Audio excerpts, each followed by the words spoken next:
Objection!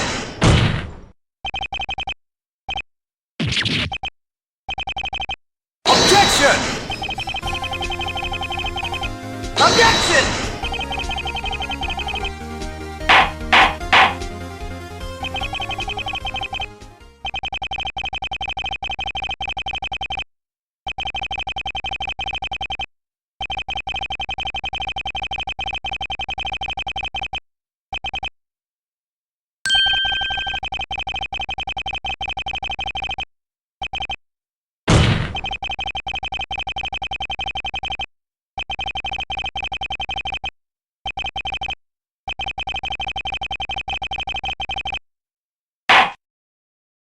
Hello, members of the jury. We are the Fetch Quest podcast. We talk about video games and more. I am the main member of the host tonight, Brewer, and I'm joined by my fellow host, Connor. Hello. And Liam. Hello. And members of the jury, today we are here to testify about what we think is the best Ace Attorney game from the original trilogy. Because, honestly, these are all fantastic games, so it's some tough competition. Like, what do you guys think? What's your favorite Ace Attorney game from this trilogy? Mine is the first one. Okay, solid choice. Mine is the third one. All right. So we have someone on Phoenix's side, we have someone on Edgeworth's side, and funnily enough, I'm on Gumshoe's side, so my salary is getting deduced. I'm glad I'm on Edgeworth's side. That guy is beautiful. He is beautiful. Well, they did give him a whole bunch of spin-off games just for that reason. Well, I'm glad I'm on Phoenix's side because it means that I'm on the side of justice. Man, great points. Well, I think first, to better inform the members of the jury and any of the audience watching, I'm going to go into a little synopsis about these games. So, the Ace Attorney Trilogy is a very interesting set of hybrid visual novels where you take the role of Phoenix Wright, who is a lawyer who is trying to defend his clients against prosecutors like Miles Edgeworth over there and other notable figures like Franziska von Karma and Godo and some other names we won't mention for spoiler reasons. But in these games, you have a client to defend, and usually you have a very strict time limit to do it. So you will need to investigate crime scenes to find a lot of evidence, and then you'll need to fight the ruthless prosecutors in court with the evidence you have to protect your clients and to prove them not guilty. Very true. Yeah, but it is a very simple gameplay loop, but a very effective one. Oh yeah, it's very effective. And it's very impressive how much they managed to pull off, especially because this original trilogy, while you can play it on all modern platforms nowadays, it did release originally on the Game Boy Advance, which is kind of crazy to think about. I've seen screenshots of it, and it's genuinely, crazy. Yeah, well, the DS ports are just based on the Game Boy Advance ports, with the one exception being the first Ace Attorney game. The fifth case, Rise from the Ashes, wasn't originally in that game. It was something they added to the DS port, and now that is later in all the collections that are commonly sold online. Yeah, but again, they were very impressive games for the time, especially knowing the story of how they were made, because the dude who worked on the Dino Crisis games from Capcom, and also some of the members, the lead behind the Resident Evil games and some other popular series, they had 6 months to make the first game, and on a very small budget as well, because as part of a program Capcom was doing to let smaller developers work on some more experimental games to get them trained up. And then they got popular, and then the two games after that, Justice for All and Trials and Tribulations, or just Gyakuten Saiba 2 and 3 in Japan, they also were made on very short deadlines. Justice for All, all 5 cases, and before you correct me, 5 right now, were made in 3.5 months. Or all of them were written in 3.5 months, which is crazy. It's crazy for how well they're written. Yeah, well, especially considering one of the cases had to be removed, which is why I said 5 cases, even though the game has 4, just because of memory space on the cartridges, and was later put into Trials and Tribulations. So the fact that they also had to take an entire case out and put it in just another game and it still all fit together so well it's so amazing. Yeah, I heard somewhere that I can't remember if you told me or if I just saw this online, but like one of the like the story was like written on a napkin or something. Like the writer. I think that may have been for a different game, but it might as well have been written on a napkin, just because again, 3.5 months to write all those cases in Justice for All is crazy. that and just all three of those games in general, just they put their hearts and souls into them for how limited their budget was, and also for the amount of time they had to work on them. A very, very impressive franchise. Oh yeah, no, it's gone a lot farther than just those games on Game Boy Advance now, because there's a separate trilogy with Apollo Justice that spanned on the DS and the 3DS. There was a crossover with Professor Layton. There was 2 spin-off series with Miles Edgeworth and Phoenix Wright's ancestor that has Sherlock Holmes in it. Well, renamed to Sherlock Holmes for legal reasons. And then on top of that, it's just been a very successful franchise for Capcom, even in like the States as well, with a lot of merchandise out. There being an anime for it, a live-action adaptation. It's crazy. They're still updating it. I'm pretty sure there's an update coming out soon for it. Oh, it's good you mentioned that, Liam. That's a good piece of evidence to present. Yeah, that is a big reason why we're talking about it now, because I'd say if you want to experience the original trilogy, now is about the time to do it, because they're releasing an update that gives it a lot of the nice quality of life features and some of the like museum features that the later collections had. So yeah, very astute observation there. Yes, and I'm excited because I'm currently playing through the original trilogy, so it's cool to see that the world does revolve around me, and as soon as I start playing the games, they start getting updated again. Yeah, it is cool to see. Yeah, and I will say, no matter what Capcom says, do start with the original trilogy, because you will be so lost if you don't. And the original trilogy is just like, it's pretty timeless. Like they've updated it, of course, to like fit on like a modern console in terms of like graphical capabilities, but like the gameplay loop is almost the exact same as the Game Boy Advanced. I think, right? Well, what they did is they took a lot of the original sprites from the Game Boy Advance and they did redraws of them for like a lot of just the character sprites and backgrounds. It's not like the originals look bad, but blown up on the big screen for like Game Boy Advance sprites, they would probably look a bit rough. No, it's a lot of really awesome progress. I know we're not really talking about the writing, but something I want to bring up about the writing is that and this is kind of something that this trilogy has a whole of, like, we can all agree that Phoenix and Edgeworth are gay as fuck for each other, right? Yeah, no, especially even just in the first game alone. What's the iconic line, Bart? Shit. I can't remember. It's unnecessary feelings. Right. Oh, yes. Phoenix, how could you? Well, listen, there's so many unnecessary feelings. There's so many lines, dude. Like, yeah, no. Again, it's crazy how much dialogue these games have. Yeah, but the reason I wanted to bring it up is that I'm pretty sure, and I know I don't think this has ever been confirmed, but I'm pretty sure in like the first game they like had no idea how, like, you know, like the undertones of like I guess gay undertones that a lot of the dialogue between the two of them were, until, like, you know, people were like, holy shit, this is like so gay and stuff like that, in like a good way. Well, probably mostly in a good way. And then I don't think this has ever been confirmed, but I'm pretty sure I heard that they like kind of started going more into it in like the future games, which if that is true, I think that's awesome. I would find that debatable, since I have played the entire Apollo Justice trilogy, and don't get me wrong, there are definitely a lot of let's just say funny moments that I won't spoil, but I'd say they aren't like fully writing into it, but it is definitely very much awesome. Well, I'm not saying they're like, you know, Found.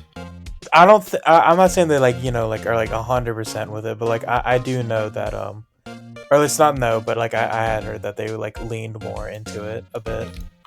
I want them to.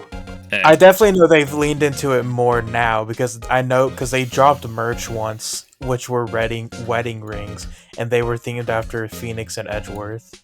Okay, so I know that is kind of crazy.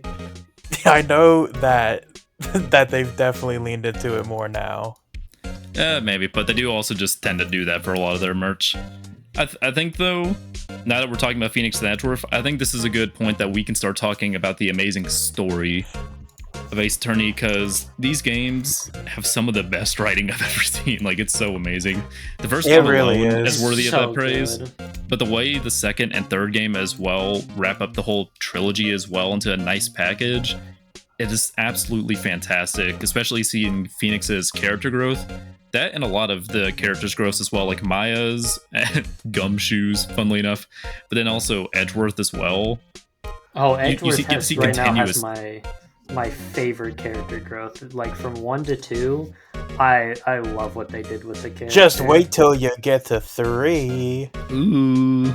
I will be starting it soon. Yeah. Edgeworth is by far my favorite character in the series, which is crazy because so many of the main cast are just incredible. Edgeworth is so lovable, especially for like when he does show up in the later games. He's also so funny because of how straight-faced he always is. I love it. I He tries just to be love so how serious, like and then you have like Maya being like, "Oh man, Mr. Edgeworth, we got to go get some hamburgers after this." it's so funny. Like It's like I love- Oh, sorry. it's fine.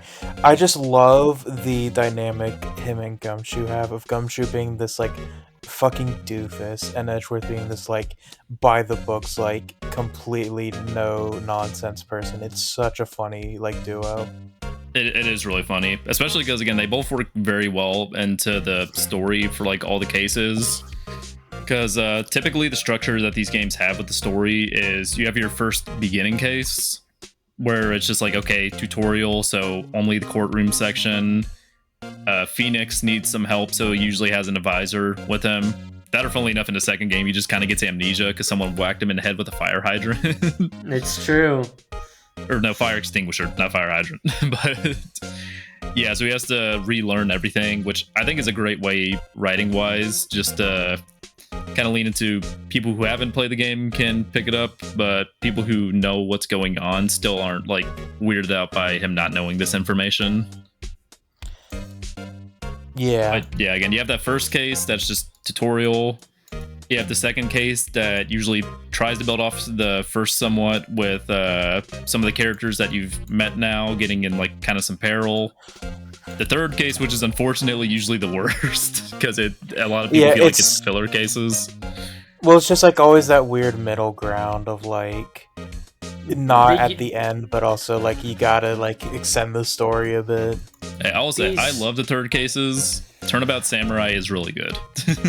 I love Turnabout Samurai as well. It's one of my favorites. It's also a thing of the second one usually involves characters that people care about a lot, so they're gonna like those trials more, and then the fourth one's like a culmination of everything. So the third is just a strange middle ground where like the first one makes sense, it's a tutorial, but the third one is just like, okay, this one is just kind of it doesn't feel like filler, but it does feel like a step down from everything else, unfortunately, most of the time. Which is still crazy to say, because again, I don't think there's a single like terrible case in Ace Attorney. There are definitely some ones that stand out in comparison to others. Turnabout Big Top. But like even the cases that are a bit rough around the edges, I say all of them are still well written. Like, you still have some fantastic characters that go through a lot of grief and trauma, and like you have Phoenix, who's just Phoenix is such a great protagonist for you to play as, because while he doesn't have as wild of a personality as the cast around him, he has a lot of a caring heart as well that makes you just really love him, and also he's just kind of goofy as well. He's also very sassy in like in his mind though, not in like person, but like all the like flavor dialogue you get whenever you're not like saying it out loud. It's so funny. The flavor text has to be one of the best parts of the of the games. He's such a sassy bitch. I love it. Yeah, no, him and also like his assistant for like the majority of the games and majority of the time, Maya Fey, they make such a great duo. Yeah, it's like almost I would say it's like not an inverse, but like almost a it's a like a I guess a foil to Edgeworth and Gumshoe, whereas like where Edgeworth usually like will just stare stone coldly when Gumshoe does like goofy stuff and like I guess like fuss at him, whereas like Phoenix will like sometimes like actually play into Maya's like goofy stuff. Like I think my favorite example of that is the fucking step ladder gag. Dude, stepladder versus ladders gag has to be one of the best, especially because they've had it in like every single game.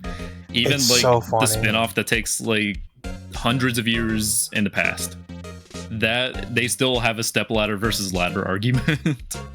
And what's awesome is that the stepladder plus ladder gag is like it's also like infiltrated other pieces of media, and like with just like small little comments about like step ladders. Like it could be a one-off comment, but I think I've seen like a couple different cases of it, and it's kind of awesome. Oh yeah, it's the step ladder virus. The step ladder effect. You've heard of the G virus from Resident Evil, another Capcom series, and the T virus. Get ready for the step ladder virus, the deadliest of all. It's awesome. Yeah, but like I just love how they play, like Maya and Phoenix will play off of each other, because like it's genuinely like such a like well-written friendship, especially because of like where it starts. And I think having like that like initial setup is just so beautiful. Oh yeah, no, especially the way the games handle the story for Phoenix. Again, he has a very natural progression, because like in the first game he is that rookie lawyer. He still has his mentor Mia Fey like having to give him tips a lot of times, until like at the end of the game you see him develop into a full character. And then in the second and third game he has his like morals questioned, but also he has his resolution tested as well, and he becomes just a fantastic ace attorney. You like the pun I did there? He said the line. He said the line. He said the line. He said the thing. Yeah, well, Ace Attorney does love their pun names, which we'll get into in a bit. Oh my, they're so good. Yeah, but Phoenix is a fantastic character, and again, all those characters have such a good progression to them that makes all the characters lovable, and even like all the one-off characters, they have some very hateable villains, and like very goofy ones as well. And then they also have some more serious ones as well. It's a game that very well with their story and knows how to like balance a lot of the goofier segments, a lot of times with the investigations, into the more serious stuff with the court cases. Well, yeah, that's what I was just about to say. Like, it knows how to like have you like laughing at like the goofy characters, and then the next minute like absolutely like heartbroken at like character developments or the story progression. It perfectly balances every like little emotion. Yeah, I'll have you going from it's like Maya and her hamburgers to God damn it, Maya, how did you get accused of murder again? It's also it honestly, good because like even though the Maya thing, the Maya getting accused is such a funny bit, because it's just like constant. It Maya also Fey, like try not to get accused of murder challenge. Like it's also just it's hard to see, because she is just like a kid who just wants to help her friend Nick, and constantly ends up getting like targeted, wrong place, wrong time, like that kind of stuff. And it just, man, it feels you can't help but feel bad for Maya. This isn't like, but one of my favorite Ace Attorney like related content is that one short by Dubus Goobus, where like Oh yeah, she it gets plays accused off. of murder like immediately. Yeah, well, no, it's like And like he blinks. yeah, well, I think it's the other one where it's like, Maya, I just spent like the past 3 minutes proving how you didn't launch those nukes or something like that. I think I love that video. It's so funny. It's so funny because like while I am annoyed Maya got accused so many times of murder, at the same time it's like God, I need to help Maya. I love Maya. Maya Yeah. is an does awesome need character. to be protected. It's like when a dog like tears up a pillow or something. It's like I can't be mad at Maya for too long. Yeah. Oh man, it's great. I think like it just how the character like I'll be honest, like it I'm trying to find the right words, but like these are some of my like favorite characters in like any video game ever. Like I love Phoenix, I love Edgeworth, I love Maya. I think they're all just great. And the way it like as I was saying earlier, like the way it balances its emotions, it honestly kind of reminds me, Brewer, you'll love this. It reminds me a lot of AI Somnium Files. Oh my god, he's one of my favorite games. Yeah, which we've actually done a video on, but it also balances does that humor thing. and dark moments Yeah, very it well. has that thing of like being able to like balance like the humor and the more serious stuff. Granted, it's not nearly as dark. Like Ace Attorney is not nearly as dark as Somnium Files gets. Yeah. But yeah, still. Man, if I had a nickel Yeah.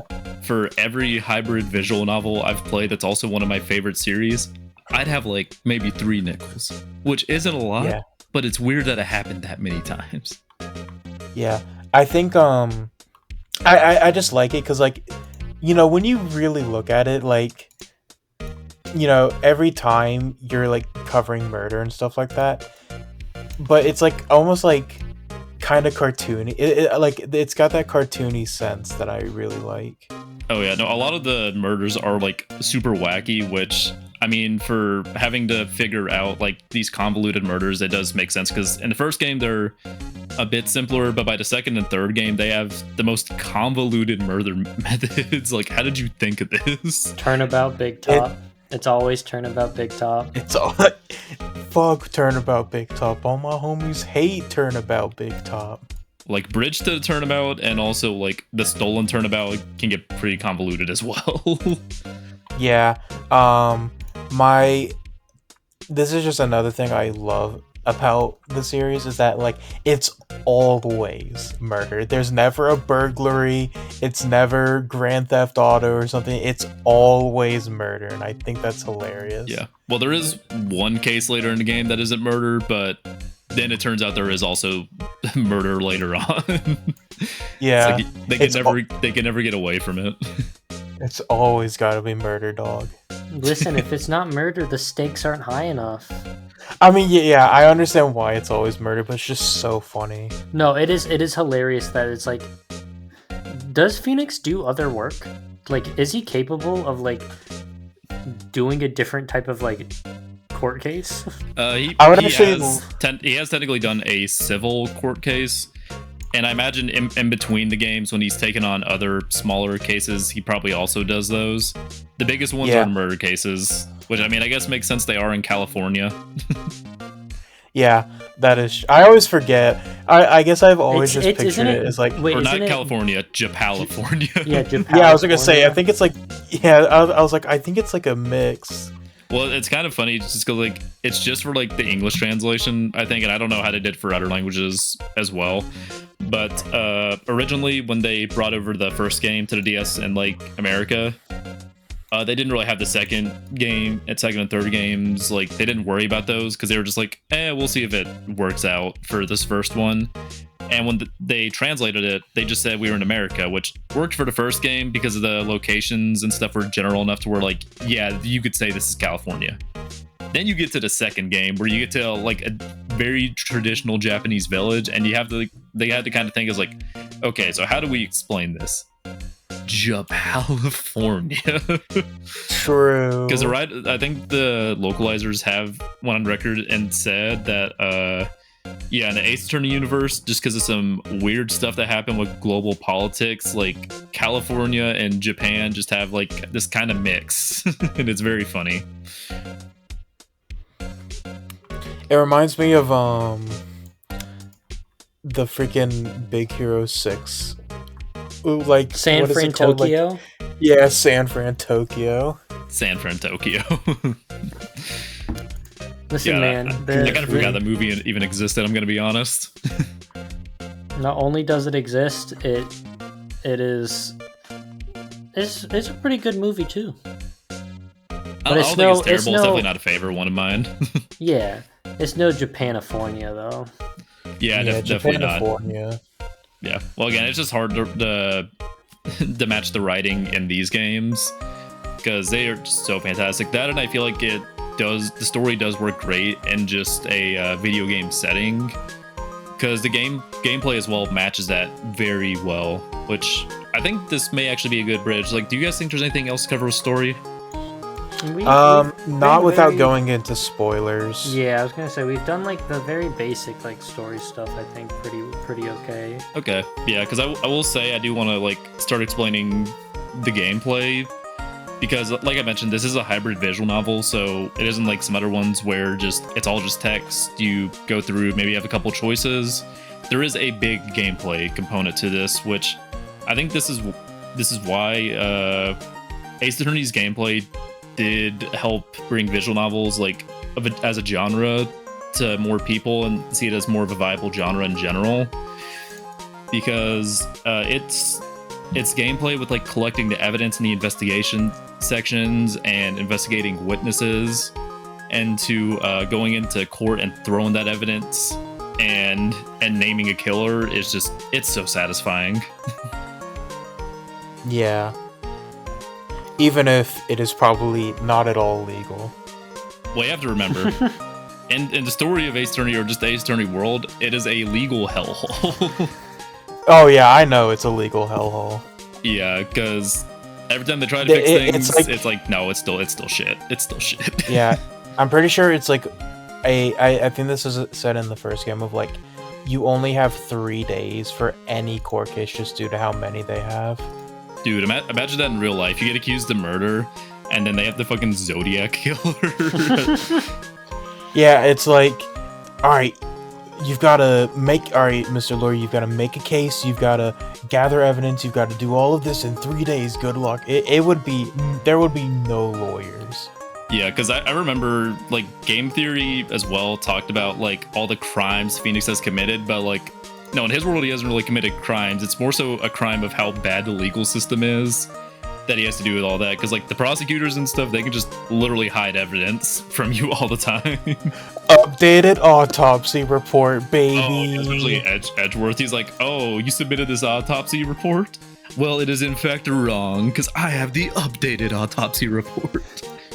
That's one of my favorite fucking videos that you've ever showed me, Brewer. Oh, no, it's so funny. Updated autopsy report. Well, guess what, dumb fuck.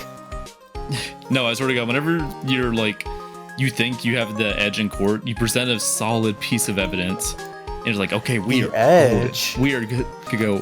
Edgeworth has that cocky ass smirk on his face, and he's like, oh, stupid, right? You thought you were right? I think you are wrong. For here is a piece of evidence that I should have revealed like 5 hours ago. It's funny that like I don't think a single court case is even like remotely accurate to a real court case, and I think that's part of the charm. Is like it really is. Like yeah, well, this is definitely for the better. Von Karma, dude, like both Von Karmas blatantly talk about their like cheating and like tampering with evidence, and they just don't, and like the judge just doesn't care. Well, I think I think for both is because like the judge is a dumbass, and so he's scared of them.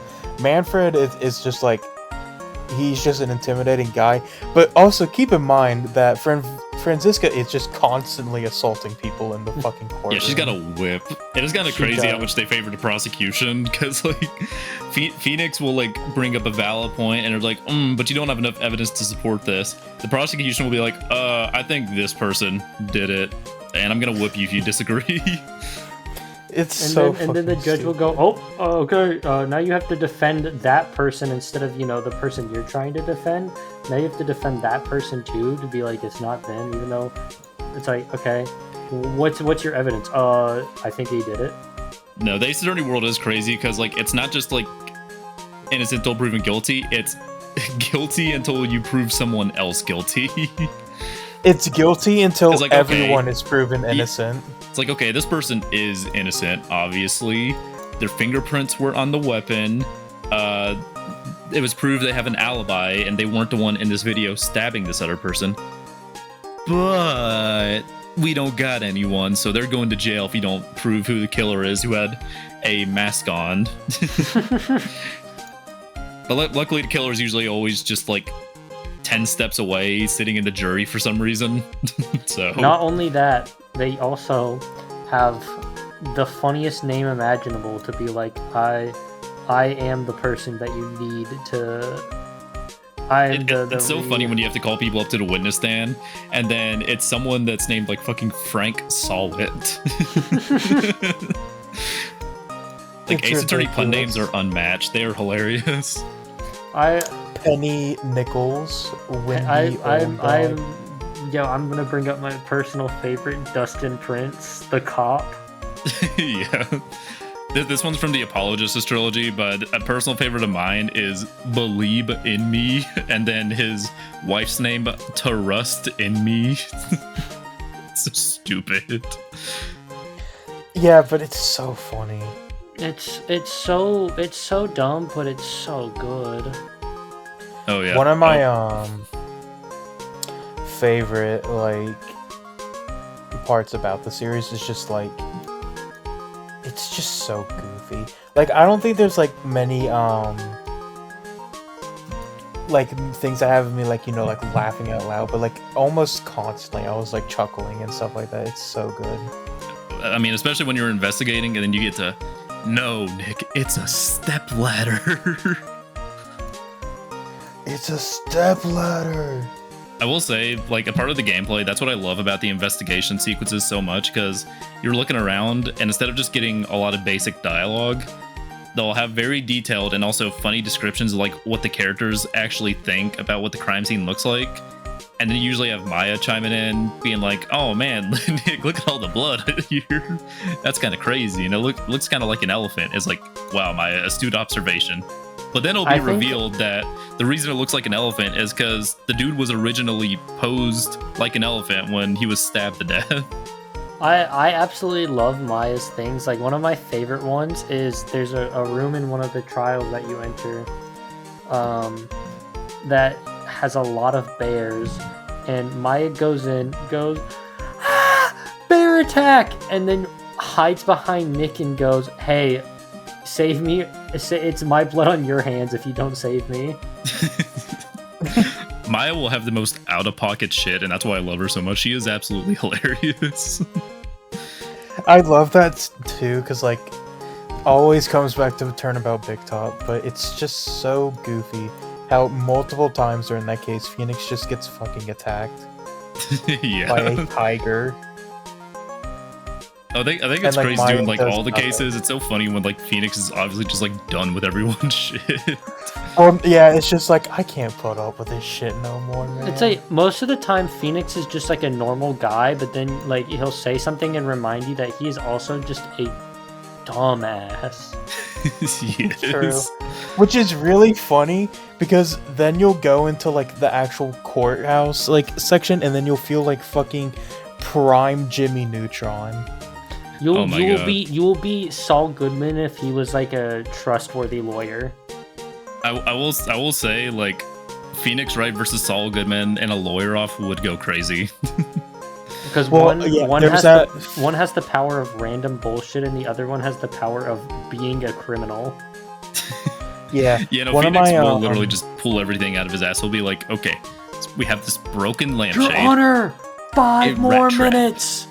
one more piece of evidence, and then the judge will go, if you do this, I will hold you in contempt of court. Which I need to bring that up because it was like one of the craziest things ever in the second. I'm pretty sure it's in the first game. No, it's the second game. Well, they have a moment like that in every game, if we're gonna be honest. I think it's also in the first and the second game. Yeah, it is in the first game too, where it's just like, Phoenix, I will hold you in contempt of court if you don't get this over with. Meanwhile, the other guy has like admitted to like killing them and is like, Phoenix, you did one bad piece of evidence, I'm gonna kill you. Yeah. It was like the guy was yelling like, God, I killed him. And then Edward would be like, oh, but maybe he's just misremembering it. I will say in full fairness on like Phoenix's side, there is a fair amount of times he does have to defend people that in like Apollo Justice as well, where their clients will be like, I killed them, I stabbed him 50 times, and they're somehow supposed to defend a client like that in the span of a single day. And then he always manages to do it. He always manages. While subsequently also being a goofball, because I love like when you're going around talking to people in town and gameplay sections and you're presenting evidence to people, you can present them anything, which also includes your attorney's badge. Oh, I love the attorney's badge. It's like, man, I don't know what I'm gonna do, so I might as well just present my attorney's badge. Especially whenever like you get like, I think every single person has unique dialogue about it. Like, it's so funny. I kind of want to see a compilation or just make a compilation myself of all the unique dialogue you get from presenting your attorney's badge, because the thing is, it's also canon, because in the Apollo Justice Trilogy, if you present your attorney's badge to Phoenix, right, he's like, man, I used to do that a lot all the time as well. and he's like, what? And he's like, why do we do it, boss? And he's like, it's a lawyer's natural duty to present their attorney's badge when they don't need to. It's so that's so awesome. It's so funny. Yeah. It's one of my favorite running bits from the game. Yeah, no, this game just has good series... This game just has really good bits because the writers know how to be funny. Yeah.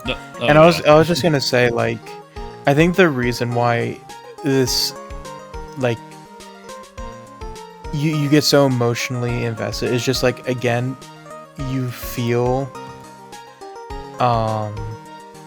you get that like just pure rush of dopamine whenever you're able to like that the climax of each case where the music picks up and you're just like completely dismantling the like prosecution and stuff like that. You make Edgeworth get all nervous for the first time in the case, and it's so awesome. I will say it is always amazing as well. Like when you present that piece of evidence and then the music stops instead of keeps playing, he's like, "Oh, I know I got him now," and he just starts dismantling the case piece by piece. When like 5 minutes ago he was sweating and panicking, going like, "Oh my god, how am I supposed to defend this man? Oh my god." And it's true. The music of this game is they're all bangers. Yeah, no, yeah. I have a couple of our favorite themes playing right now, and it's just so good. They're just such relaxing beats, and I feel like they work very well as looping tracks as well, Ace but Attorney also as adaptive tracks. /relax/solve a murder too. Yeah. True. Yeah, but also they're very good adaptive tracks because they know very well like to when to cut the music when something serious happens, or when to change it to a different track when like things start getting more intense. Like you start having an objection spree, go back and forth with Edgeworth or Franziska. It's like just back and forth. It's so satisfying.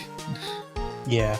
But oh god, I just forgot what I was gonna say. Gosh darn it. You forgot your evidence. You are a failure as a lawyer. No. I shall strip you of your attorney's badge. Now Phoenix has to cross-examine me in order to figure out if I'm lying. I'd let him examine me. I meant what? Okay, Edgeworth. The cross-examinings are funny. No wonder. Like, some of the witnesses are so stupid, and you have to like keep asking them questions. They're like, hee, I don't know. I'm not gonna tell. But you're literally on the witness stand. You are sworn by oath.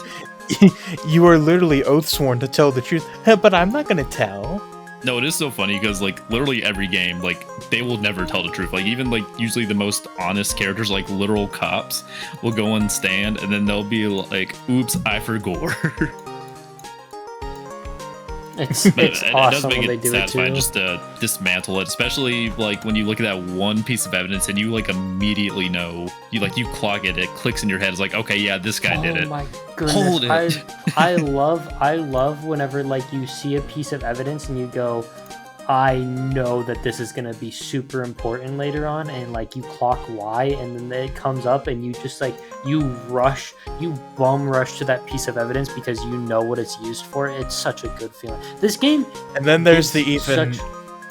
such a good Sorry. feeling of either like I immediately knew it was gonna happen, or like you have just been sitting at your evidence list for like 10 minutes trying to figure out what it is, and you finally piece it together, and it's like it's either some like bullshit that like makes sense later, or like you have to make a funny logical jump, which this game has a couple moments like that where the logical jumps are kind of crazy. Yeah. Yeah. No, it's But what kind I- of insane.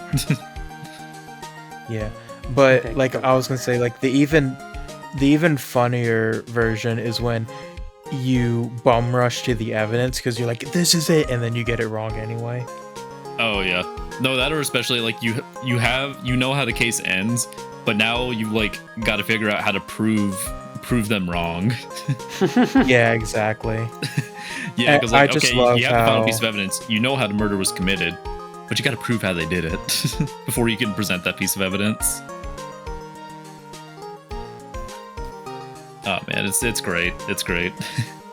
Nothing is more It really satisfying is. than clocking that you know what happened, finding that one line that they slipped up on, and then just going objection, and then just shoving the evidence down their throat, and then just seeing the witness have like a breakdown. That's I don't the know most about you satisfying. guys, but I have a little like foam gavel, and every single time the judge would say order, I'd start slamming the crap out of that gavel. It was awesome. Okay, This- That sounds okay. epic. funny cosplay idea. Liam's the judge. I'm Phoenix, and I'll hand out my attorney's badge to people. Connor Me- is Edgeworth. I, funnily enough, do have plans to do a Phoenix and Edgeworth with somebody. No, I do plan to do a Phoenix Wright cosplay someday because it would be so fun. He's such a good character. Yeah. He should be in Super Smash Brothers. He is one of my True. like highest picks for like he should be in Super Smash Brothers. Funnily enough, there is a character from Capcom I want more than him, but he's pretty up there. Well, it's kind of funny. Capcom has like a lot of desirable characters in general that people want, and I want him And, Smash carnally in Bros. it. What? I No want wonder you're the on hunters Edgeworth's from side, Monster bro. Hunter. The I hunter want from Leon. I want Leon S. Kennedy. Well, the fun thing about like a lot of those characters as well is a lot of them have been featured in fighting games, mostly through Marvel vs. Capcom. Like Jill Valentine is in MVZ2, and then Phoenix We've got Wright Phoenix is in Wright. Marvel vs. Capcom 3. There is a Smash Brothers mod with Phoenix Wright, which just transports his MVC 3 into Smash Brothers, and it's kind of awesome because he's such a funny character. And Though I love it because Marvel it does vs. Capcom. greatly reflect how the gameplay goes. Like he has to collect some evidence while just frantically searching around, and then once he collects all the evidence, he can be like, he grabs a bunch of nothing in order to get like the good points. he's like, okay, his fingerprints are on the lampshade, which was the true murder weapon, and not the knife that was used to deceive us all. And he did it at 5 o'clock when the murder actually happened at 9, which is what we all thought. But he rewound all the clocks to make us think that, because it was daylight savings time. Which, like, yeah, that's something you would actually see. Like, you can make up the most insane shit, and it has probably happened in an Ace Attorney game. Well, also in real life, because, like, as insane as I thought it was, there is one case, well, 2 cases in the later games, but from the first trilogy, there is one notable case where you cross-examine an animal. And I was like, that's insane. But, like, no, that's actually happened in real life. Like, they cross-examined a parrot, and it actually got a guy in prison. That's hilarious. It is absolutely hilarious. I'm so happy to hear that is a real thing that has happened to someone. Yeah. Imagine being put away by a parrot. Like you craft this like murder, and you're like, oh, nothing can get away except for there is this parrot here, but it's just an animal. Who's gonna care? And then just and then it just you die, or you go to prison for the rest of your life because You die a parrot forever. decided to speak. Squawk. So Connor did it. Squawk. That's such a And funny well, mental the image. funniest part about the parrot bit. Oh, but I can't say that because of spoilers. We'll get on to the parrot later because it's also from a very notable case in the series.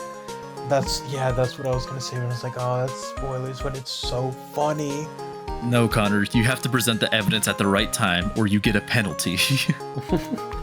Oh, Yeah, I will say Connor, with the gameplay, I did minus like 10 how points. each game they did get more serious with the penalties. Because the first game they were pretty lax, but then like second and third game they're like, okay, you don't present this evidence at the right time. You have a full health bar. Yeah, no, guilty. They're guilty. True. Like they really know how to like move the stakes up, not just in the story, but also gameplay wise as well. So like the player feels it. Like the Phoenix is frantically searching through the evidence, and you're also doing that as well, trying to find like the one contradiction in the one random desktop that you took from the crime scene.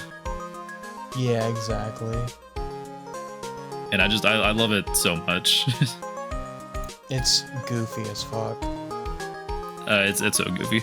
I will say another part I like with like one more gameplay mechanic is like in the second and third game is the Cyclox system, because that is so satisfying. It's like a mini courtroom battle where you're using the evidence to just shut them down. And it's so funny a lot of times. It's like, hey, there was a big ass bite in this donut. You obviously were here. I love the idea that like they don't know why, but like only it's funny because like only you can see this, but every single time you do a cyclock, you're just like you are just locked in on their face, and they are just like, what is happening to me right now? It's just so funny to imagine from like their perspective, because it's just like Phoenix staring intently at them as he shoves like different evidence in their face and stuff. Yeah. No, I will say, out of all the like little gimmicks they've had for investigating witnesses during the investigation portion, Cyclops are my favorite one. Because they do get kind of out there in some of the later games. I think my favorite one is honestly the DLC. Not DLC, yeah, DLC. The like extra, the trial Not really 5 DLC, and, but like extra case they added to the DS version from and Rise from the Ashes. Yes, it was. I think the like looking at the evidence and like dusting for prints, that like mechanic was so fun, and it makes sense too. Like I understand that it's mostly police officers that should be doing that stuff, but like it's fun to do it. It's a fun gameplay mechanic. Yeah, but when you're police officers or Officer Gumfuck, sometimes you don't always rely on them. Don't talk about my goat like that. I will say I love Gumshoe, but he is a bit clumsy at times. He's at the same time, I do clumsy, love him as a character but he's though, endearing. because he doesn't always just help the prosecution. Like there is a time he like rushes in with last minute evidence. He's like, guys, look. Oh my goodness. It's our updated autopsy report. This time for Phoenix. This time for Guy Thomas. We killed him. Yeah, we killed him. Yeah, that's why Guy's not in this episode. He hasn't played Ace Attorney, so we had to kill him. It's true. And honestly, I don't feel bad. Yeah. Nope. I think it should be legal law now, which could probably actually get passed in the Ace Attorney world, that if you don't play Peak, you go to prison or just murdered. The Ace Attorney world is not a very sensical world. It's very nonsensical. Yeah, no, there's a lot of nonsensical stuff. There is like a made-up country in the later games that like has the lawyers. If the lawyers can't properly defend their clients, they also get executed. That is hilarious. Yeah, no, the stakes in this game are like comical sometimes. but I love it so much. And going on to the gameplay thing, I do really love that mechanic from Rise from the Ashes, because I wish it would have been in more games. Like, ironically enough, and this is kind of just because of when they released the games, the great Ace Attorney Chronicles, the games that take place like hundreds of years in the past, they have more of a jury system and more of a forensics like investigation system with like looking at 3D models than like the games that take place in like somewhat present day. It's just really funny to think about. It's I love these games. They're so wacky. They're so fun. I love them so much. I grew up with these games, and they're what got me into just like loving visual novels in general. Because again, I think their gameplay, like, it also was just very friendly to like even non-gamers, because that's how they did design it. They tried to make it straightforward. You click and point to find pieces of evidence. You go into court and then you present them whenever you're reading from a witness, and that's how you will prove your way to your client's innocence. It's just so lovable. It's awesome. Yeah, It's so awesome. It's like a great way to get into like visual novels, because I will say, like, I definitely want to play more in the series, but I don't think I would have played like Somnium Files, honestly. Well, I probably would have, because Brewer would have held me at gunpoint to do it, but I have held about everyone at gunpoint to do it. I still need to play it. But I would have played it so like soon after playing beating Ace Attorney. Your Honor, I think Liam is guilty of not playing Somnium Files, so he must get his kneecaps removed. Listen, man, I don't know if you've ever heard this before, but I have a really big backlog. Oh no. The greatest piece of evidence. My big backlog. The vile Steam library. My body is a machine that turns purchased Steam games into backlog. It's kind of funny because like just last night I did buy another Capcom like visual novel and put it in our Steam library. That's hilarious. Which I will play. I can't wait for. Probably not this year. Yeah, I was about to say you ain't playing that anytime soon. Yeah, no, there's still a couple Ace Attorney games I need to finish up. Games are long. Ace Attorney games are like 20 hours each. Yeah, just beating the original trilogy will like, at minimum, if you're like going through it quickly, probably take you about 60 hours. Like if you're like, and I mean technically it's faster if you have a walkthrough, but a walkthrough is lame. Nah, we ain't do that. No one wants a walkthrough. Are you guys sure? Because I think when I played the trilogy, I'm pretty sure I only put like 40 hours into it, and I beat all 3 of the games. No, I'm at like 45 hours right now, and I only beat the second game. But to be fair, my playthrough is a little different because I voiced it with a friend, so like every piece of dialogue would take a little longer. I did also kind of play with my like little brother as well, because he liked watching me play him when I was younger. I'm a big fan of play game with someone watching. It makes the gameplay experience more fun. Especially for like a visual novel like Ace Attorney, where you can talk to your friend and be like, man, what do you think is the right piece of evidence to present right now? The banana peel or the picture of the banana peel? Do you think I should present the piece of lingerie that Edgeworth wore for me, or the lipstick marks on his jacket? Very hard choice. I think we should go with the nose hairs that Phoenix secretly plucked from him while he was sleeping. Whoa, freaky Phoenix. Freaky Phoenix. What if we had Phoenix, but he was like red, and he was a tiger? True. That'd be a great character. Man, they should hire me to be an Ace Attorney writer. They definitely have never came up with a character like that.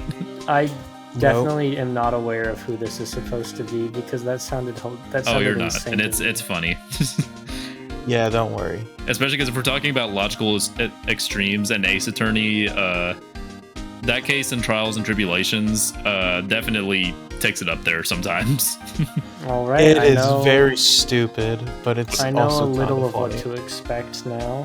Yeah, which is funny because that case was originally the one that was supposed to be in Justice for All. I think though, now that we've gone over gameplay and we are talking about the cases, what do you guys think are some of our like favorite cases in general for Ace Attorney? Mine is definitely I have a very Well, some of them we can't fully talk about because of spoilers, but just name-wise. okay. Turnabout Goodbyes. My Turnabout Goodbyes is favorite really good. one is either Turnabout Goodbyes or Rise from the Ashes. I That's think really my surprising because favorite. Rise from the Ashes is like controversial in the fandom. But I I actually really enjoy it. I love it. I absolutely love that one. Okay, I think my top 3 are probably Turnabout Beginnings, Rise from the Ashes, and then Turnabout Goodbyes. I think that's my top 3. Some of my favorites, and I'll go about these by like case. Oh wait, no, structure, so, not like, Turnabout. Sorry, not Turnabout Beginnings. Bridge to the Turnabout. Ooh, that one's really good. I think for like if I'm going by like the structure we mentioned story-wise, like my favorite tutorial case is like probably Turnabout Memories. Favorite second one is maybe Reunion and Turnabout. After that, I gotta say favorite third case from the trilogy is probably Turnabout Samurai, especially because it sparked Phoenix and Maya's long-standing love for the Steel Samurai, which is still a running gag in the series to this day. That is beautiful. I'm glad to hear that. Oh yeah, it's beautiful. And then I'd say my favorite like final case, which does change sometimes because some of the games have 4 cases, some have 5. It changes. My favorite final case in general for the series, I think, is still Farewell My Turnabout from Justice for All. It's a very good case. Yeah, It's especially a because great case. that case tests like Phoenix's morals as like a lawyer. Like he learned how to become a great lawyer in the first game, but now he's testing what his justice stands for. What does it mean to him? It stands for all. Oh my He has god! justice for all. Oh man, but I love all the cases in Ace Attorney. Again, I don't think there's a single bad one. There are some stinkers, but they're all fantastic in their own ways. True. Oh man.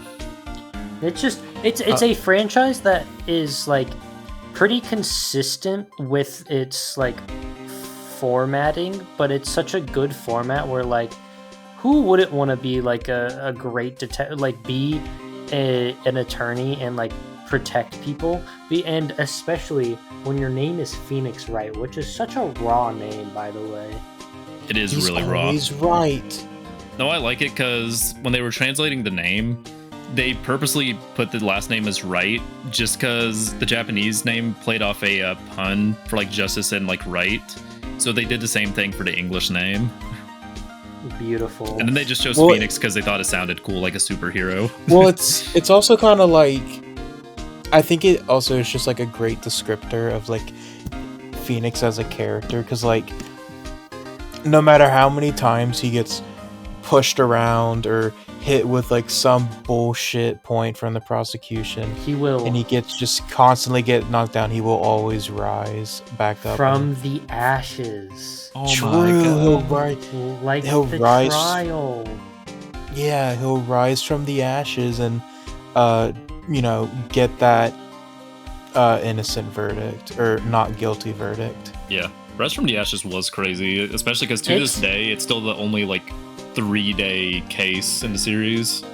I honestly I don't understand the contention, because I think it was one of the most like I'd say it's the most. I think it's just because like it does last a bit long, It but is a very long case. Again, only 3-day case.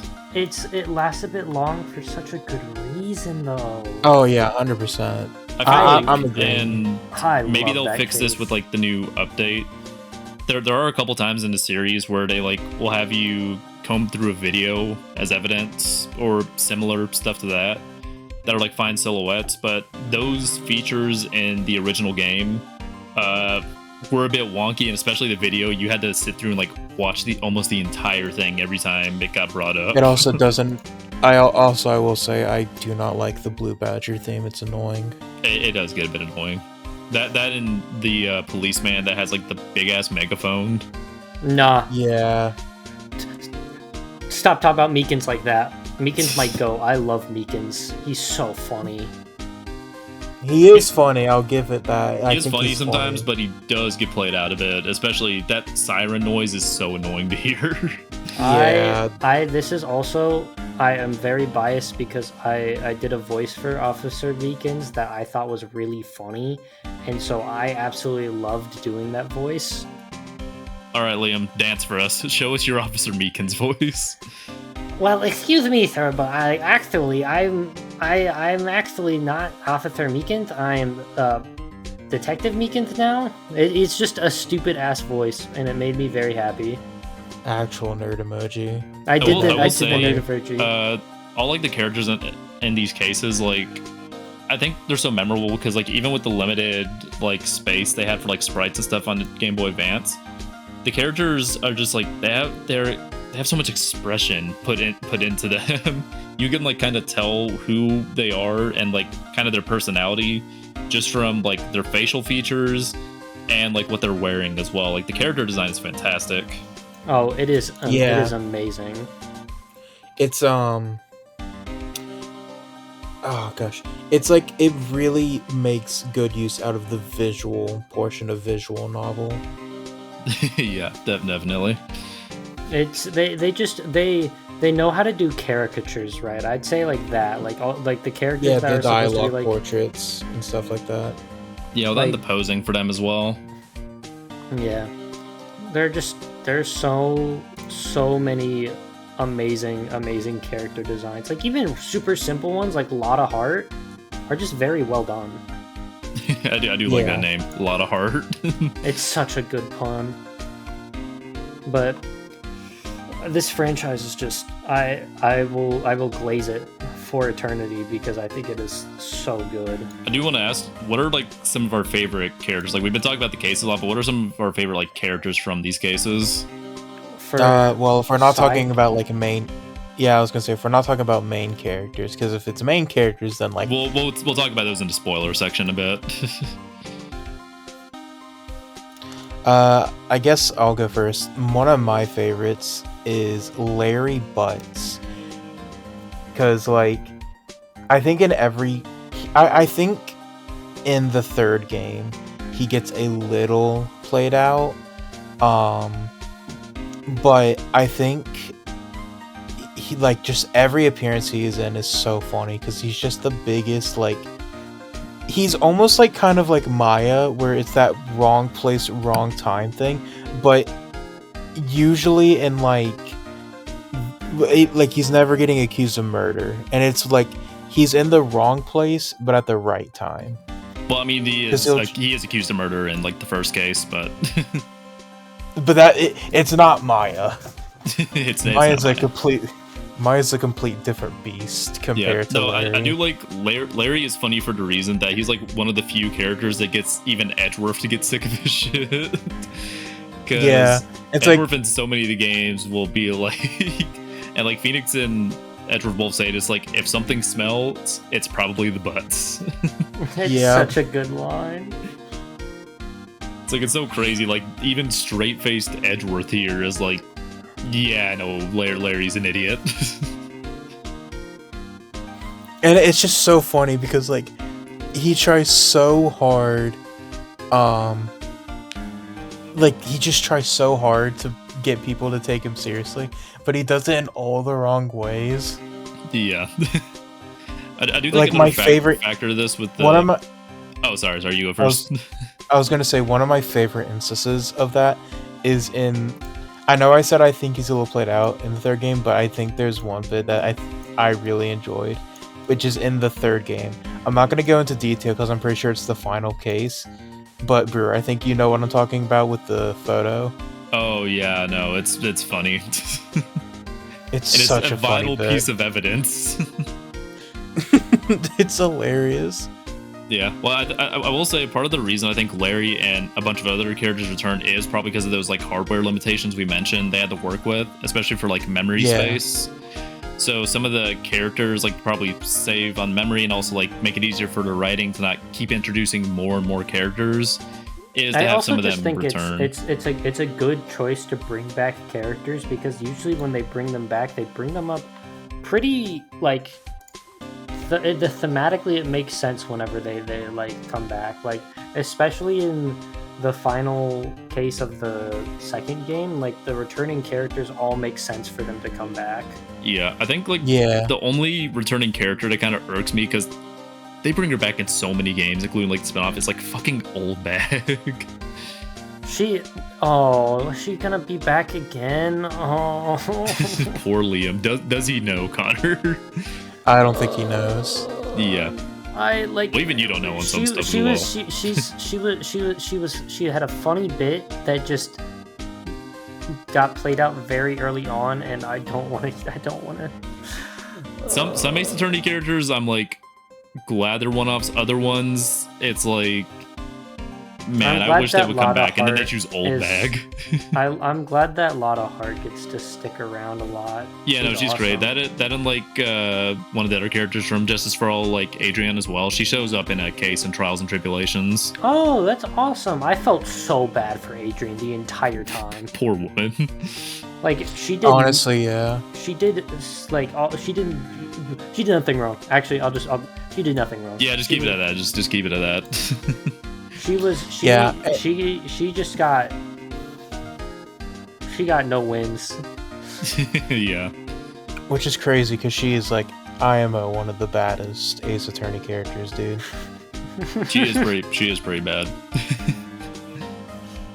But are they as bad as the judge? No, dude. The judge is the sexiest character in all of fiction.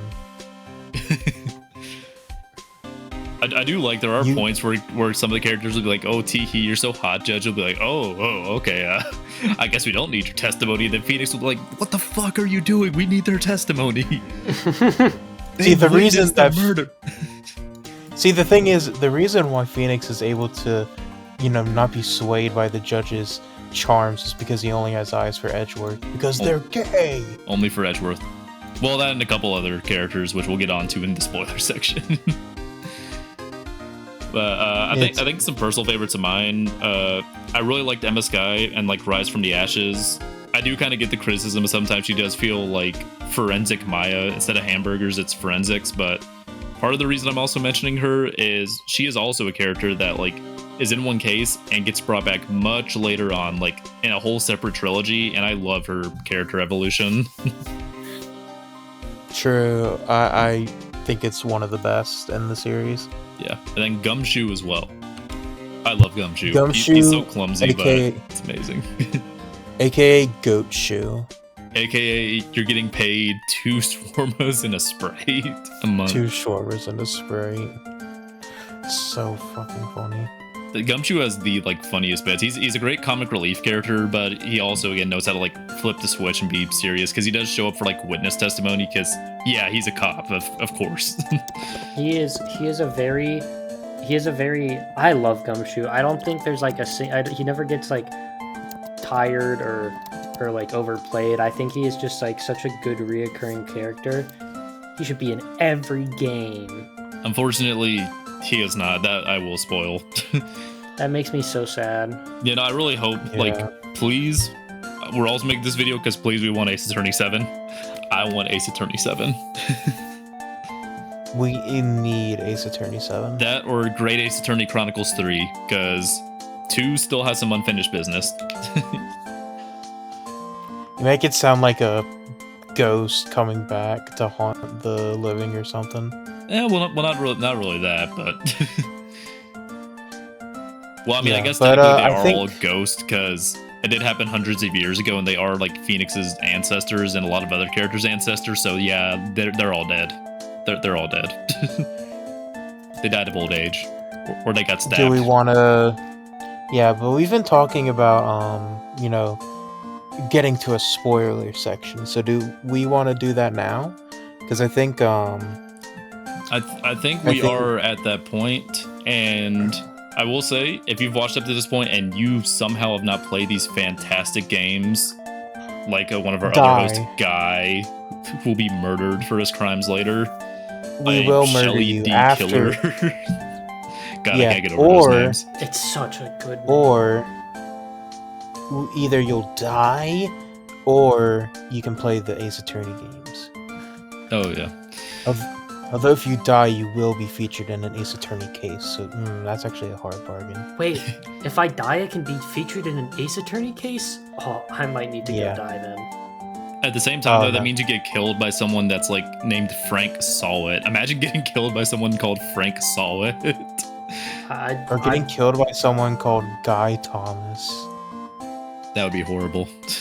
I'm gonna get killed by someone called like Lee Murderer. Lee Murder. Lee Murder. That's good. That's a good one. No, imagine they killed someone by like strangling them with the noose, and their name is like the Hunger. They would do something like that. Okay, but yeah, I will say for the spoiler section, I will make notes for the audience watching. We will be going over the games chronologically. So, first game, Justice for All, and then Trials and Tribulations. So if you have played some of the games but not all of them, you can stop at any moment. I will make some notes for the jury and audience. But at this point, if you haven't played any of the games, thank you for watching, but please get the hell out of here and go play those games. They go on sale for like 2 shawarmas and a Sprite half the time. Wait, that means Gumshoe can afford them. Gumshoe can afford to play the game. Yes. Yes, my goat. Oh, wait. Gumshoe just docked his pay again. Never mind. Never mind. He's been docked to a small Sprite and a 4-piece chicken nugget from McDonald's. Yes, but on with that, my poor. We will be going over Gumshoe. spoilers for the first Ace Attorney game in 3, 2, 1. You have been warned. Okay. Hero Brian is the killer. Oh my God, Hero Brian. Hero Brian? Way back in the mines. Oh wait, wrong song. Yeah, but first game, absolutely crazy how much they crammed in just a series starter, especially the ending. Oh, dude, the ending of the main story is one of my. It's so good. It's very satisfying because again, in the span of just like a little over 20 hours, well, depending on how you play, Phoenix just goes from rookie lawyer to rising up to be like his mentor, and saves his good friend Edgeworth as well from being accused. Well, at that moment, they're not good friends yet. Hey, good friends like in the past, and then but we're evolving. We're evolving. They become great friends, and then something more. All because Edgeworth gets unnecessary feelings. Unnecessary feelings. That's got to be one of the top 10 funniest lines in Ace Attorney. They're like, I mean, it's also just like, it's not even the unnecessary feelings. The entire reason that Phoenix Wright became a defense attorney was because of Edgeworth. Well, that and also and we don't say like depending on the game. That is like the one chronological thing that is a little weird with these games, but in their defense, it was planned for one game, and the poor Ace Attorney writers, every time they make a game, it's like, man, that was fantastic. I'm not going to make another one after this because I feel like we did all we can do. And then Capcom's like, we will kill you if you don't make another game. They're like, fuck. We will trap you in the time chamber like Goku. Yeah. Dragon Ball X Ace Attorney crossover. That'd be funny. Put Frieza on trial. Imagine Goku's on the stand, and then you have to prove that the most obvious killer, Frieza, is the murderer. That'd be insane. Like the entire time he's just calling them fucking monkeys, and it's like, Your Honor, it's so obvious. Yeah, but I don't like Goku. I don't know. He asked to fight me earlier, and that's something a killer would do. God damn it, Goku. Stop trying to fight everybody. Hey, it's me, Goku. But sir, It's me, that kid Goku. apparently beat cancer. And I heard cancer's really strong, and you gotta be strong to beat cancer. I gotta fight that kid. So true. Goku would fit in as an Ace Attorney character now that I think about it. Oh, yes, he would. Oh, yeah. Nah, I mean, there's probably some crossover, because Ace Attorney has more crossovers than I can count. Except Smash Bros, the main one I want. It's so unfortunate. Yeah.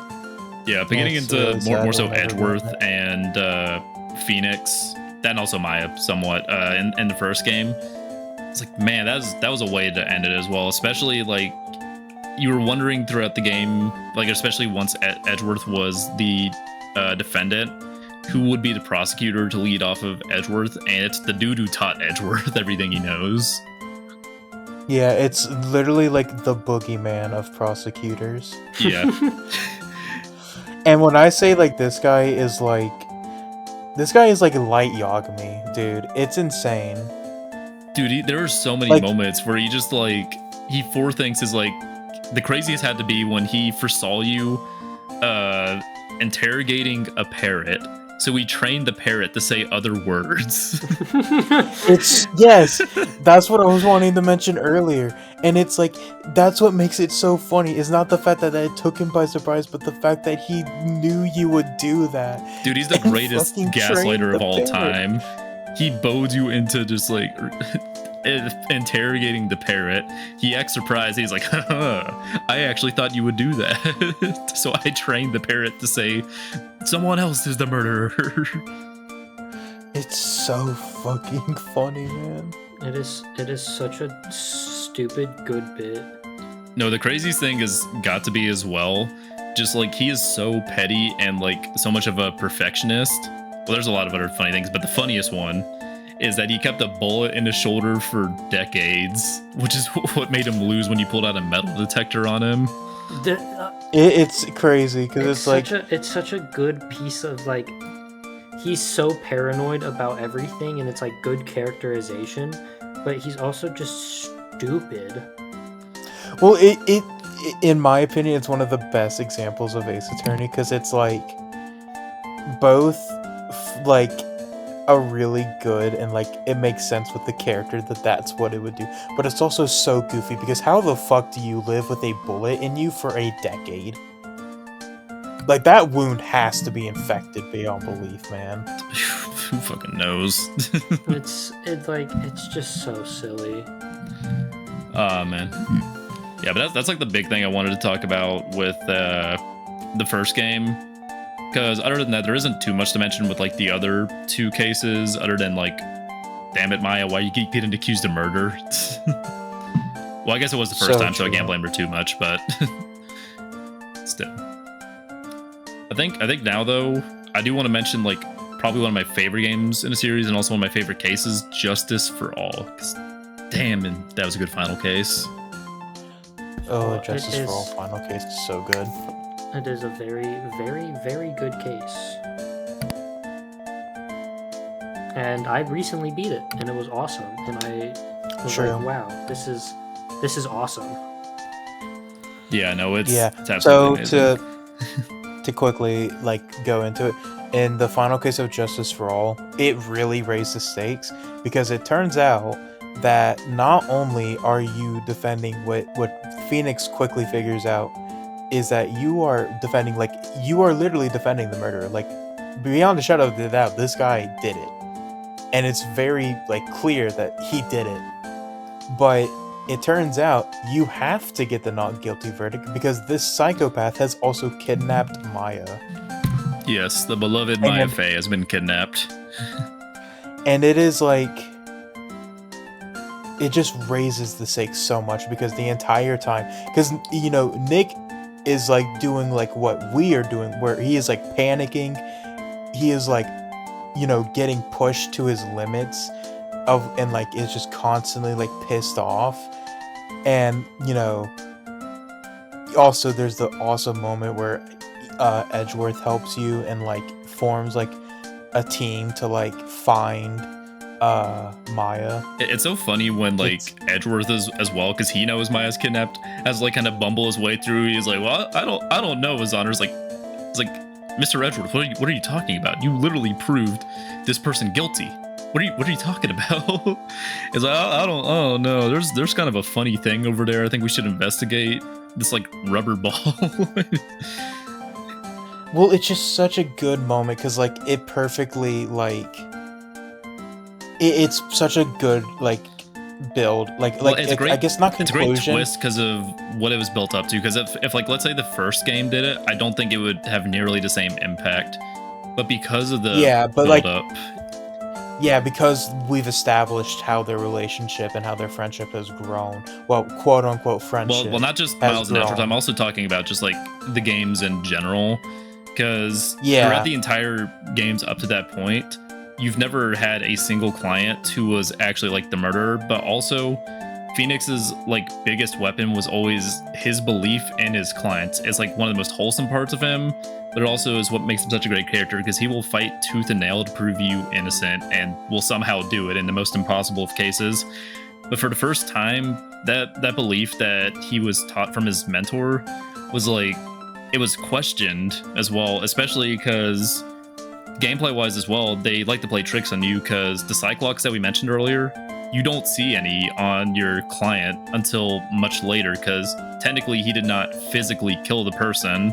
And in his eyes, it does a great job at like making you question it, and it's so great. Yeah, because in his eyes, he didn't kill him. He hired someone to kill him, so he's not responsible. Yeah, it's like it's so perfect because like not only is it like, oh, I'm alleviated from having like my gameplay thing, but it also is like this guy is a fucking psycho.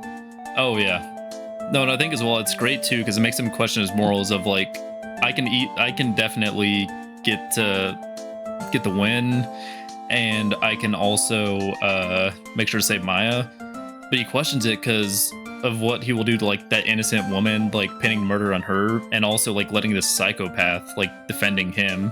Because he doesn't just care about like defending his clients, he cares about like justice actually being brought out. So like, justice for all.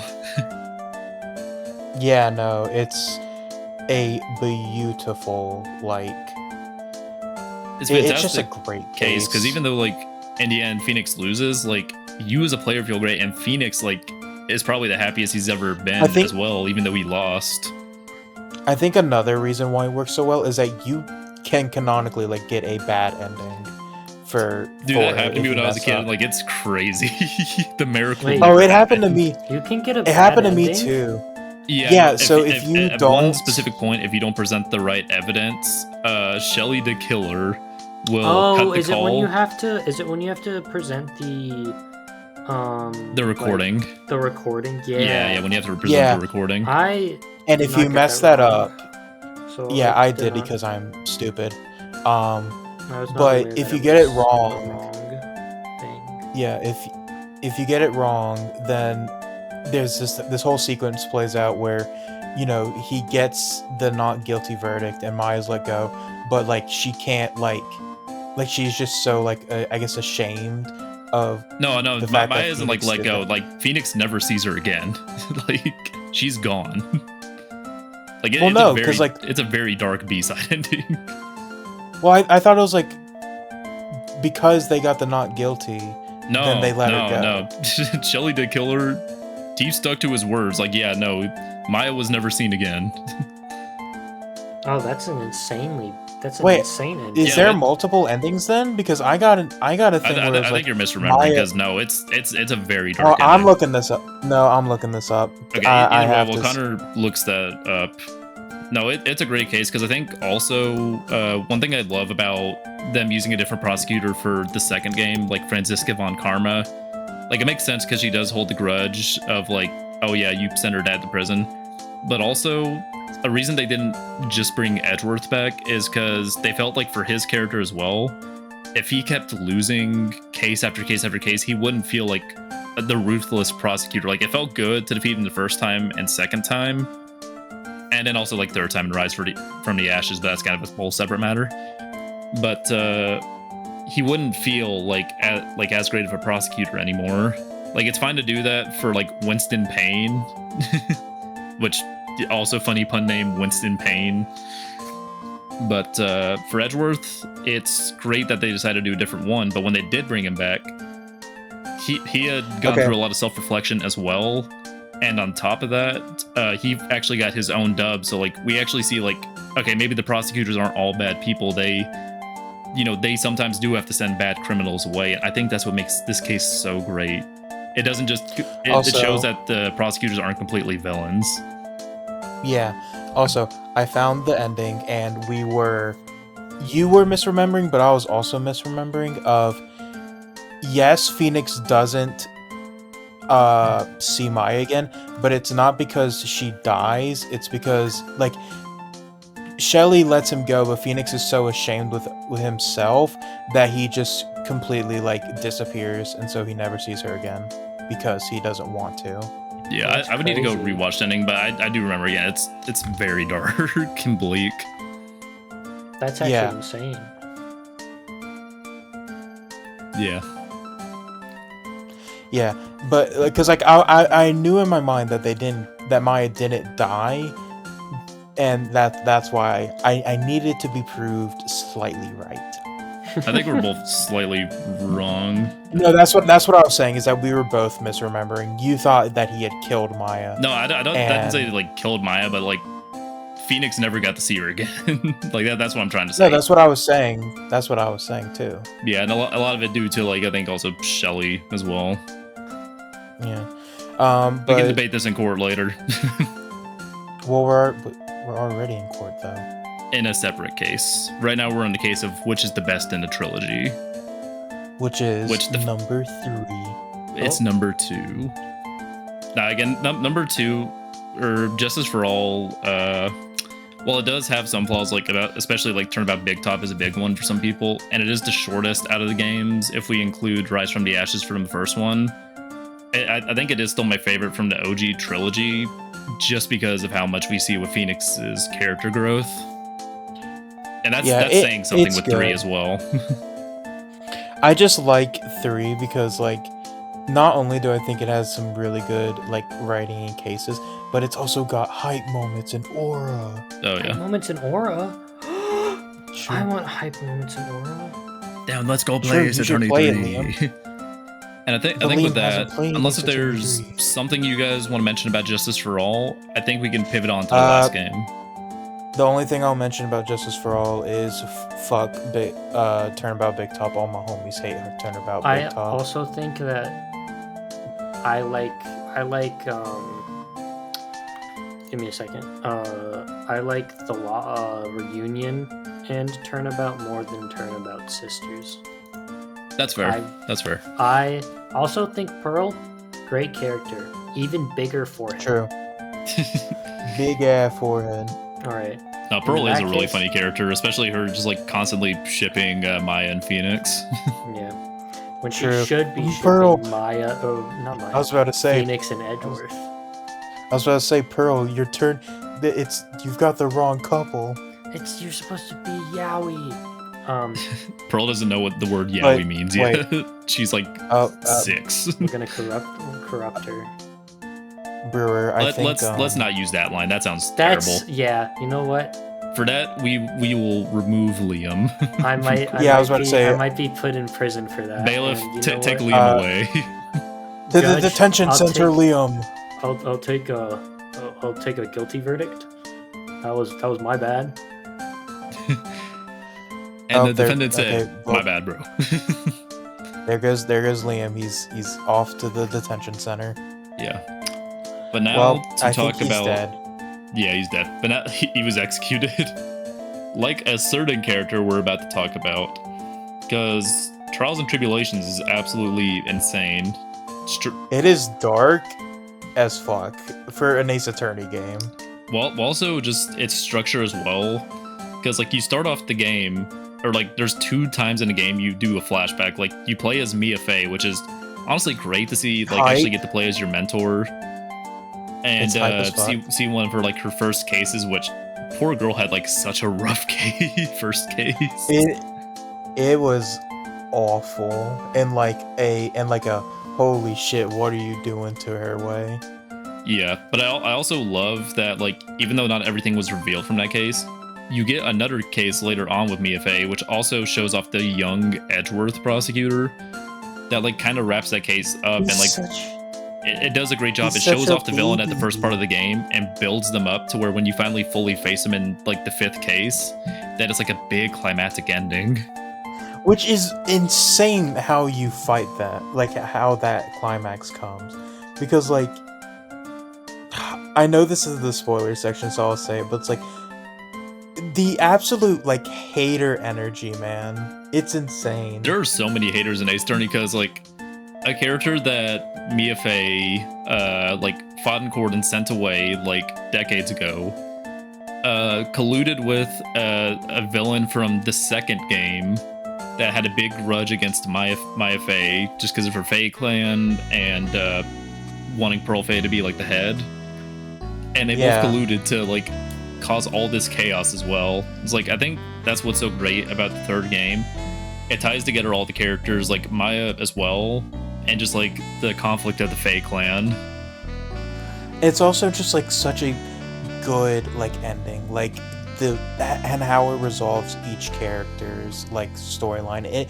It both acts as a good finale to its game, but also to the trilogy, and that's like I think that's a really hard like balance to like hit. Yeah, no, it's crazy how much they pulled off with these games. Because like I said again, don't listen to Capcom. Play these games in order, please. If you don't, you are going to be so confused. Well, that and also there's so much you're missing out on because like you can technically do it, but I heavily advise not to.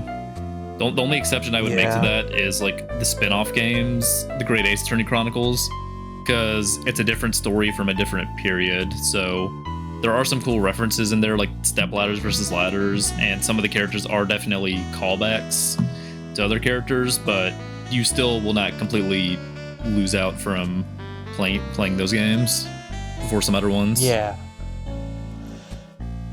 Oh man. Yeah, no, I completely agree. No, I feel like you have to play Ace at least the first game in order to play Investigations. Yeah, no, I would definitely do that. Yeah, I honestly don't think there are any. It was kind of crazy because originally they were thinking of using some different characters for Investigations, but then they're like, damn, Edgeworth's popular. Fuck, we gotta put him in. Yeah, it's funny as hell. Oh yeah.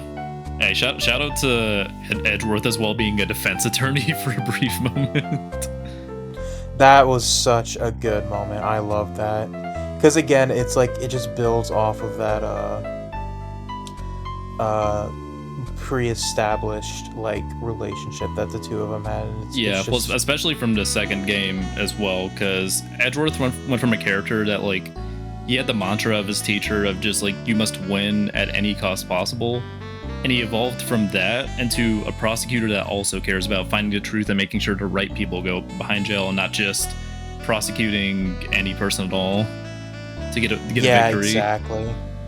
Yeah, he becomes like a really stand-up guy. You know, Edgeworth probably has the best development in the trilogy, like only second to Phoenix himself. Oh, 100%. I honestly think he has better development, but that's just because I'm an Edgeworth. Oh, I know. I saw that body pillow you ordered. I don't have a body pillow. Yeah, because it hasn't shipped but yet. Because you placed an order for it. I know what you are. No. But yeah, no. This game, Trials and Tribulations, is both. It's my favorite because not only is it just got an insanely like bonkers story in like the best way possible, but it also is just like such a good culmination of the entire series and the characters, and just has some really great cases. Like I don't think there's a bad case in like the game, maybe the 4th one, but that's mainly just because like the 4th one's like a the 4th one's also like one of those trial only. That's why I was saying the 4th one's because like it's this weird like half case. No, I hate the bully the 3rd case again in an Ace Attorney game, but it is probably the third case. Though I do love Furio Tiger. He's so funny that like a dude that looks like Phoenix is just walking in the court. I forgot about that. Okay, I don't think it's a bad case, but it's definitely the weakest. Yeah, especially like the red-nosed dude is like actually kind of annoying as well. Oh yeah, I hate that guy. Yeah, but I do like that they brought back like Maggie Bride from like the first case of the second game. Like I wasn't expecting that. Wait, they brought back who? They were a very brief character, but like the person you defended in like the first case of Justice for All, because Maya wasn't back yet from her trip. Maggie. I don't know how it's fully pronounced. Maggie Bride, I guess, or something. I thought it was Maggie Bird. Maggie Bird or something. Because like she has a feather and like kind of bird. I think so, yeah. But like it was that police officer. She functioned as your assistant in like the first case because Maya wasn't there yet for story reasons, and she returned briefly. And in the third case of the third game, which I thought was nice. Okay. I actually liked her as a character. Yeah, I like Maggie Bird. Yeah, but besides awesome. That, the fourth case, again, I think it was great as well because it really did help build up the villain that was Dahlia Hawthorne, and so just how despicable she is. And Lex Luthor ass hating. No, it really is like literally hating from the grave. That's how much of a hater she was. Yeah, it's insane because not only does she haunt from the grave, but then you literally see her spirit fucking burn up in the courtroom. Yeah. No, it is kind of funny. It's such a satisfying moment. It is kind of funny. Like, I know we didn't mention this too much, but just having a spirit medium in court. Like, a lot of times they won't testify, but literally in like the biggest, grandest last case, like, yeah, no, Maya Fey is possessed, and she's the one like getting ripped apart in court because it's another person inside her. Yeah, it's crazy. And then it turns out that she was the culprit, and it's like, okay, well, how do we take her away? And she's like, I'm gonna explode. Yeah, but then also it turns out that Kodo, the prosecutor, like along with being revealed in the fourth case that like he knew Mia Fey, the whole reason he was killer as well is because he was trying to save Maya Fey from angry spirits. It's crazy. It's an absolutely bonkers case. And on top of that, it shows like how durable Phoenix is as well, because like dude literally fell from a burning bridge. I know, like that, so high up on a cliff. He got a little sick and had his boyfriend substitute for him for like a day, and then he came back into court and was like, all right guys, I got this. Actual like built different dude. Like, I know, it's insane. No wonder he was in Marvel vs. Capcom. That's what I'm saying. Phoenix, right, has got hands, and also he is super durable because like there are multiple instances of him just tanking shit. Like he gets hit by a car at one point and he's just like lightly injured. Yeah, he gets whipped, coffee thrown at him, falls off a bridge, like actually made of titanium, dude. Oh my god, he is. And you know, also him and Edgeworth get freaky a lot, so you gotta be a little durable for that. Oh yeah. No, again, overall though, third game, there's a lot more I could say on it, but if I'm just talking about the trilogy in general, the third game was a perfect way to wrap up the trilogy, because like all the development we got from the previous games finally came to a close. That moment at the end when Phoenix was pointing along with Mia Fey was absolutely peak. Like I got shivers from that. It's such a good like ending, man. It's so yeah, and then like the little artwork they showed at the end of like all the other characters as well, like the Fey clan, then all the people related to Phoenix as well. Like that's just perfect. Like all the characters got a satisfying conclusion at the end, and it was amazing. So true. Until Apollo Justice, but that's a video for another time. Yeah. So, do we want to get to our concluding points? I think so. Yeah.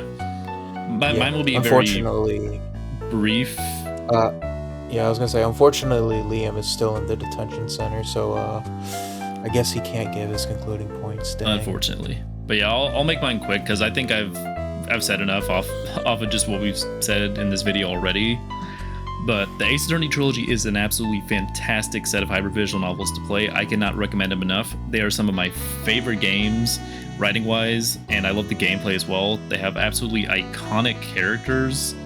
The twists and turns you see in the game are amazing, and I can just not recommend them enough. I love these games, and I've played so many other games from this series as well because of that love. Because I think they are like some of the best you can see from like creativity in a video game. Because like, who would have thought that like a game where you play as a lawyer would be super fun? But it turns out to just be an absolutely bomber of a series. True. Because like on paper, like I feel like if you would take this anyone you put on paper, it's like, oh yeah, you play as a lawyer in a visual novel. They'd be like, that sounds like so boring. It's kind of funny because originally that's what they had a hard time pitching it to Capcom, because Capcom's like, really? So, yeah, and then you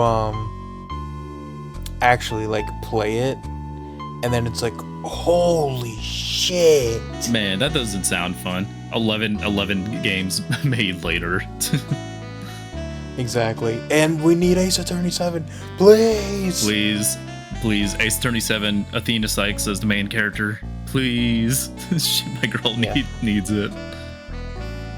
True, I 100% Bring agree. back Franziska von Karma, female prosecutor versus female attorney. That would also be awesome. True, I would love that. But I guess I'm gonna get on to my concluding points now. This trilogy. This trilogy is, I group it into one game. So this game is like my favorite visual novel ever. I think all three of the games are just so like well written, have some of the best characters, and like plot, the little stories each contained and how they build with the overarching story are just, it's such a masterful like example of writing, and I absolutely adore it. And I think that it's definitely like built my love of visual novels, and I absolutely love I loved like almost every single case except for Turnabout Big Top. Funnily enough, again, I actually don't really hate Turnabout Big Top too much, except for like two characters having some questionable antics. Yeah, like I'm mainly playing it up for jokes. I don't hate it that much, except for the two Drake fans. Yeah, the two Drake fans in the game. But yeah, I just again like it's hard to put into words, honestly, like how much I love this game. It's just so good. No, these games are to die for, and I do like your point of just like, I also kind of view them as like one game a lot of times, just because they are technically separate games, but they work so naturally well together, especially like the endings of the second and third games, that you would never really think that. It feels like one big natural story that's all connected. Yeah, it's fantastic. It's great. Oh, what's that? I think the bailiff brought Liam back. Liam, you alright? Dude, don't ever go to jail. They do things to you. But I'm free. I misspoke, but I'm not a Drake fan, and I never will be, because I'm a good person. We hope so. Let's go. Now with that, do you want to testify your concluding points? Oh, let me preface this. I love this game. So that means I'm a good person, because bad people wouldn't love this game because it's too awesome. Which is why Guy Thomas is a bad person. Exactly. We accused Liam, but it was actually Guy who's the real criminal this whole time. This is I wouldn't say the first visual novel I've played, but definitely the best one I've played. And I don't think it's close. I love every aspect of this game. I don't think there's a bad trial. I am also not the biggest fan of Turnabout Big Top because of two characters being weirdos. It's more like 2.5. Yeah. But almost every trial has something memorable about it, something good about it, and it's they're all so special, so good. I haven't played, like I said, I haven't played a bad one. I've played a mid one, but I haven't played a bad one. There have been several like absolutely incredible ones story-wise. I love every character. I think like besides the two, there's only like a couple that I don't care the most for, but 90% of the cast is amazing. Even the antagonists are great. I love Manfred. I love Damon Gant. Damon Gant is probably, I like Damon Gant more than I like Manfred von Kammer, which I know is not probably a hotter take, but I don't know. He was so cocky, and I loved it in a way that it was more like, it was like sophisticated cockiness and not like a facade that Manfred's was, because he was nonchalant, or he was chalant trying to be nonchalant, whereas Damon Gant was nonchalant 90% of the time until the very end. I just love that. I love that trial. I thought it was awesome, especially like, I'm not going to get into that trial too much. It's a good trial though. But I think every aspect of the game is great, and this is just a personal thing, but if you've got a buddy, play the game through with a friend. It just makes it more enjoyable, especially if you're a little goober like me and voice the characters. It just adds so much, and it just makes it, it's already a great game, but just voicing the characters allows you to like pace yourself and read, and you understand more, and it honestly makes the game a bit easier because you're like processing the information by saying it. It's such a good series though. I do kind of want to imagine, Liam, that like when you're voicing one of the characters, one of them ends up being the murderer, and they have like some breakdown, and then people hear screams and stuff from your apartment. That has probably happened. As like with Matt and Guard, whenever he changes and like starts whenever he screams at the very end, remember when like the killer's like, I'm gonna, if you leave this courtroom, you're dead. I will kill you. And he just starts screaming. I'm surprised I didn't get a noise complaint. That's crazy. But yeah, no, I absolutely love playing. I'm playing this game. I can't wait to finish the third game. I'll play through it all. But it's a great series. Peak story, peak characters. Honestly, peak setting.